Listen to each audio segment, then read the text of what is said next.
आज सबके पास सब है, लेकिन संयम की कमी है।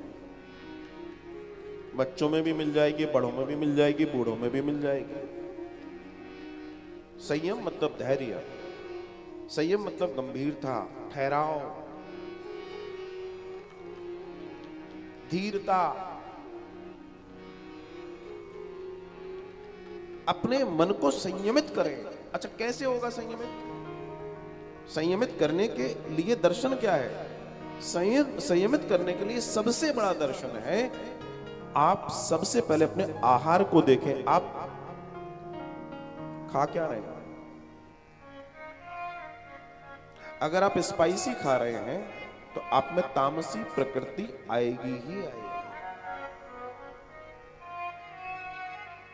अगर आप ऑयली ज्यादा खा रहे हैं, आप में तामसी प्रकृति आएगी ही आएगी। अगर आप बाजार का ज्यादा खा रहे हैं तो आप में तामसी प्रकृति आएगी ही आएगी। और आज तो लोगों की जीवनचर्या ही ऐसी हो गई है कि 15 दिन भी घर में खा लें तो बहुत बड़ी बात है। तो जब बाहर आप जाएंगे और बाहर की प्रकृति आपके मुख में अन्न के माध्यम से, वो अन्न कैसा है भगवान जाने, आपके अंदर जाएगी तो क्या होगा? आप विचार कीजिए। जब मां रसोई में जाकर अपने बच्चे के लिए, अपने परिवार के लिए आटा गूंदती है ना, तो वो आटा पानी से नहीं गूंदता, वो आटा ममता से गूंदता है, प्रेम से गूंदा जाता है। और उसको कोई मेड, कितना ही बड़ा कोई हो, वो ओज दे ही नहीं सकता, वो चपाती अलग ही बनेगी। और उसमें इतनी औषधियां हैं जिसकी कल्पना कोई नहीं कर सकता जब मां बनाएगी तो, क्योंकि मां लाड़ से बनाएगी। मेड अपना जॉब कर रही है, she is just doing job. ठीक है, उसका मन कैसा है, उसकी प्रकृति कैसी है, उसकी स्थिति कैसी है, ये आपको नहीं मालूम, क्योंकि मन, प्रकृति, स्थिति, सबका प्रभाव उस भोजन पर पड़ने वाला है और वो आपको परोसा जाएगा। मे बी वो पॉइजन की तरह है अगर गलत है तो। लेकिन आज किचन के अंदर भी बाहर वाले घुस गए हैं। फिर आप कहते हो कि हमारे जीवन में समस्याएं हैं, तो क्यों नहीं होंगी? सबसे पहला कारण अन्न है, और वही अन्न आप लैविशनेस इज गुड, अच्छी बात है, खूब बड़ो कुछ करो, लेकिन आपकी रसोई में तो आपके अलावा कोई नहीं होना चाहिए।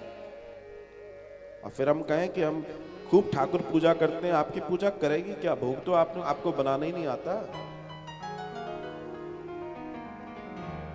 आपको आता ही नहीं है। फिर आपके यहाँ समस्याएं नहीं होंगी तो किसके यहाँ होंगी? वो दूषित जब हम उसको देंगे तो वो कह रहा है मैंने तेरे को इतना सब दे दिया, तो इतना आलसी हो गया, ले बेटा ले, अब मैं पटकता हूं तेरे को। फिर वो पटकता भी है, और वो ऐसा पटकता है कि फिर संभलने का मौका नहीं मिलता। जो बच्चे बाहर के लोगों के हाथ का खा रहे हैं, वो बड़े होकर बाहर वालों की बात करेंगे कि तुम्हारी बात करेंगे? कितने दुख की बात है।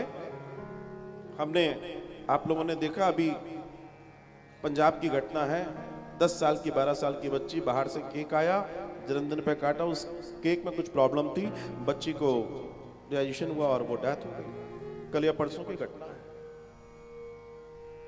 कौन जिम्मेदार है?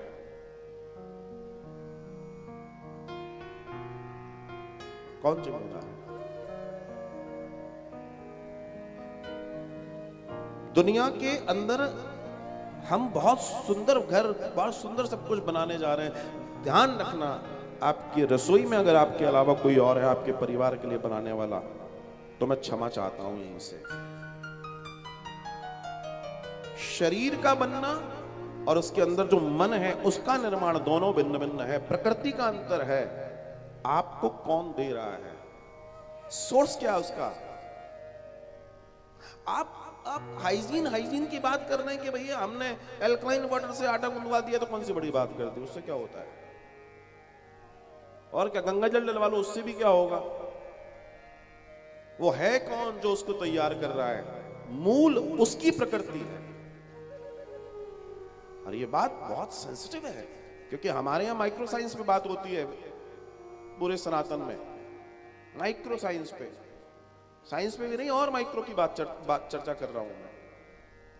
यहां तक कि ये है कि अगर मैं दर्शन में जाऊं इसके, तो आप किसी के यहां पहुंचे और उसने आपको पानी दिया, आपने पीने के लिए जल दे रहा है, वो भी ये देखो कि उसका मूड कैसा है, वरना वो पॉइजन हो सकता है। ध्यान रखिएगा, इतनी बारीक चर्चा है। और जल सबसे ज्यादा सेंसिटिव है। क्यों? क्योंकि हमारे शरीर में 70% से ज्यादा पानी है, इस पृथ्वी पे 70% से ज्यादा पानी है। पंच तत्व में सबसे ज्यादा अगर कोई खतरनाक है तो जल, और सबसे ज्यादा आनंददायक है तो जल, क्योंकि हमारा पूरा मामला उसी से बन रहा है और उसी से बिगड़ रहा है। इसलिए आप अपने परिवार को तो कम से कम अपने हाथ से बनाकर परोसो, फिर देखो जीवन का आनंद बन जाए। जिस घर में ठाकुर जी की रसोई अगर बन रही हो, अगर उनका भोग लगता हो, मैं कह रहा हूं ठाकुर जी का भोग तो बाद में है, वो एक विग्रह, एक दर्शन भगवान है, सब ठीक है। असली जो चलते फिरते आपके घर के ठाकुर ठकुरानी है, अगर उनको सात्विक भोजन, सात्विक भोग नहीं है, तो फिर उसकी तो बात अलग है। मन चंगा तो कटौती में गंगा।